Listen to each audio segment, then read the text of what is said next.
Has there been much talk of that 8-2 scoreline amongst the players since you all met up again? Any banter with Theo, for example? No, obviously it was a great result for us and obviously disappointing for Arsenal, but we're here to concentrate on England and yeah, so we want Theo at his best, so we don't really want him to remember that result. It's been a while since you last played for England, the Wales game, but you go into this one. It's such a fantastic run of form. I mean, how helpful is that for you?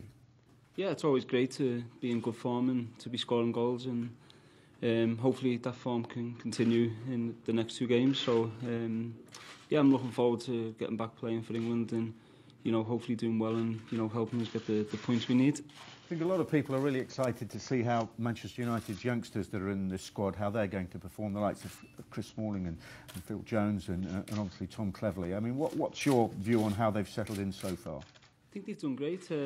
Obviously, they've started for United the first 3 games and they've done really well and deserve the place in the team. And I think it's good of the manager here to pick them, to recognise they've done well and to pick them into the full squad. And I'm sure if they get the opportunity to start or to play some part in the game, they won't let them down. So yeah, they've done great and hopefully that will continue.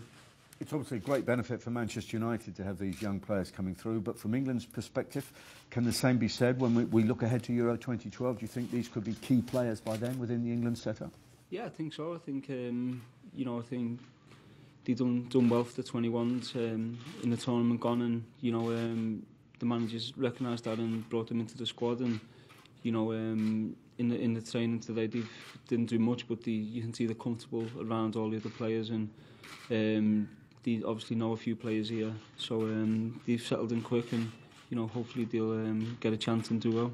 And I mean, Chris Smalling, the fact that he can play right back as well as central defence, that presumably only helps his cause, doesn't it? With Glenn Johnson injured, for example. Yeah, it does. He's done brilliant for us right back at the start of the season, and I think Phil Jones can play there as well. So I think the two of them can play in different positions, and I think especially in a tournament, that's so vital for the manager to have that opportunity.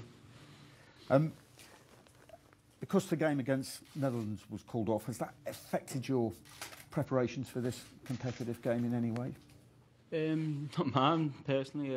Obviously, maybe the managers it might have, because he might have wanted to try something different or some new players. I'm sure Welbeck and Cleverley would have maybe even started the game against Holland, because there was quite a few pullouts. But so maybe in, but as players, we've prepared for the season, started the season, and we have to just take each game as it comes. And I think by the Holland game not being on, it won't have affected us massively. But we're delighted now to be back here and looking forward to the next 2 games. You've got a double header, 2 competitive games in a row, and we haven't had that for a year. The 4-0 against Bulgaria, the 3-1 in Switzerland, when England got a real momentum going. Can you recreate that, do you think, now at the start of this season? I hope so. I think it'll be a really tough game. Bulgaria away, I'm sure it'll be a good atmosphere and a difficult game to come away with 3 points, but that's got to be our aim, to try and get the 3 points there. And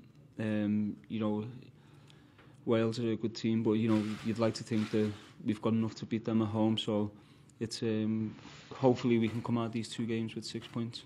We've talked about those United youngsters. Actually, haven't mentioned Ashley Young yet, who's another player in prime form, who's been making his way with England over the last few games as well. Do you feel he's shown now that he's absolutely at home in the international setup? Yeah, I think so. I think his last few games for England, he's done really well, and he's obviously come into United and settled in really quick, scored a few goals, a few assists, and he works really hard for the team. I think that's one thing what players don't, or people don't realise how hard he works. So he's a great player to have in the team. So I'm sure if he gets the chance to start there, he'll take that with 2 hands. Now, Sir Alex tends to do his transfer business early in the summer, and we hear there's unlikely to be too much activity from your club, but will you put your feet up tomorrow afternoon and evening and watch all the drama unfold as the transfer window shuts on Sky Sports News? Yeah, of course. It's always interesting, particularly the last few hours. I think it's always quite interesting to watch and see who's going where and who's who's coming into different clubs. So I'm sure I'll watch it and see if there's any surprises.